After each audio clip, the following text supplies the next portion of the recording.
Должны обратиться к мировому опыту, посмотреть, как в других странах происходит. И хочется сказать, что и в наших спецслужбах есть сегодня в бюджете, есть сегодня средства и на стерилизацию, и на разного рода вакцины. Просто нужен закон, чтобы мы имели возможность обязать их к этому. И прежде всего обязать хозяев этих животных. Сегодня есть уже новые технологии, мир движется вперед, современные технологии. Сегодня есть возможность, она не стоит больших денег для хозяев. Это чипирование, стоит 200-300 рублей, это чип.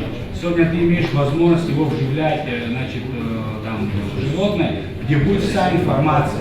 Не дай бог там это же собакой, там, кошкой, там, укусит кого-то. Вот эта информация будет оживленная, с информацией там о вакцинах, которые произвели и так далее. Так что мне кажется, я прошу всех коллег своих поддержать в первом чтении. Дальше все вместе будем работать над этим проектом. Также это касается... Дмитрий Александрович, вы полностью за. Спасибо. Также это касается не только домашних животных, это касается вообще животных в общем. И зачастую мы видим на наших курортах.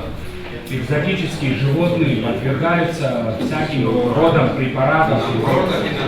И на дорогах, да. Препаратами, нет, я имею в виду тех животных, да, экзотические, но это обыденные, как можно так сказать, это для нашей среды экзотические. Подвергаются всякого рода препаратами, да, потом с ними фотографируются, где-то их были случаи, где детей кусали, да, там тигры, львы, там обезьяны и так далее, чтобы вообще этот род бизнеса запретить.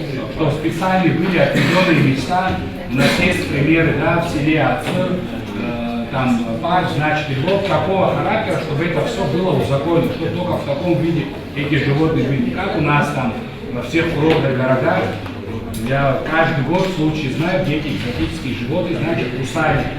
Потому что в таких условиях были, кусали, значит, наших граждан, и этот вид деятельности вообще исключить.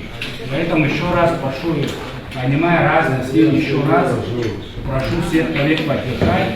В первом чтении, дальше все вместе будем этот, значит, проект обсуждать, носить.